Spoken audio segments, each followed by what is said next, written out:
જ આગળ વધીને અન્ય સમાચાર પર નજર કરીએ તો ભારતના પોતાના એઆઈ પ્લેટફોર્મ સર્વમ એઆઈએ $1.5 બિલિયન વેલ્યુએશન પર 2200 કરોડથી વધુ એકત્ર કર્યા છે અને આમાં HCL ટેક લીડ ઇન્વેસ્ટર બન્યું છે. તો આવો જાણીએ કે આ અંગેની મુખ્ય વાતો અમારા સહયોગી શ્રદ્ધા પરસાણીયા પાસેથી. જી શ્રદ્ધા, જણાવો શું હતી ડીલ, HCL ટેકને શું ફાયદો થશે આ રોકાણથી? જી, તો આજે HCL ટેકમાં આપણે જોઈએ તો જે સર્વમ એઆઈ છે ત્યાં 10.46% હિસ્સો તેઓએ 1427 કરોડમાં ખરીદ્યો છે અને સંપૂર્ણ રીતે આ કેશમાં ડીલ થઈ છે અને 2 સપ્તાહમાં આ સોદો જે છે આખો તે પૂર્ણ થશે, એટલે કે આખી પ્રોસેસ પૂર્ણ થશે 2 વીક્સમાં.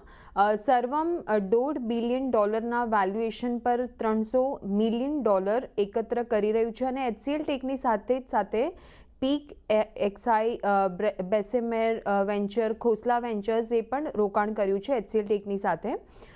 સર્વમ એઆઈની યાત્રાની વાત કરીએ તો FY26માં સર્વમનું ટર્નઓવર જે છે તે 45 કરોડ પર રહેતું જોવા મળ્યું હતું.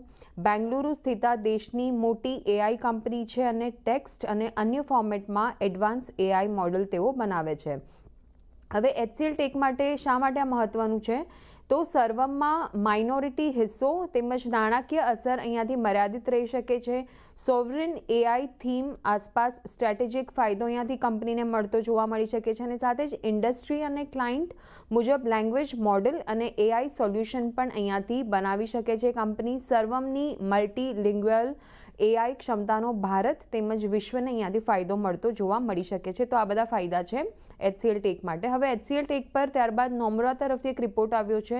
તેઓએ બાયની રેટિંગ આપી છે અને લક્ષ્યાંક આપ્યા છે ₹1600 પ્રતિ શેરના. તેઓનું કહેવું છે કે કોઈપણ ભારતીય આઈટી કંપનીનો આ પ્રકારનું પહેલું રોકાણ છે જે HCL ટેકે કર્યું છે અને પહેલીવાર કોઈ સોવરિન એઆઈ કંપનીમાં રોકાણ કરી રહ્યું છે જે HCL ટેકે કર્યું છે. તો આ કારણોના લીધે તેઓ HCL ટેક પર બુલિશ છે અને બાયની રેટિંગ આપી છે. એટલે જો એક બહુ મહત્વની ડીલ અહીંયાથી આપણને HCL ટેક દ્વારા થતી દેખાઈ રહી છે. સર્વમ એઆઈની અંદર જે એમણે હિસ્સો ખરીદ્યો છે એને લઈને. આભાર શ્રદ્ધા, અમારી સાથે જોડાઈને સમગ્ર વિગત આપવા માટે. એટલે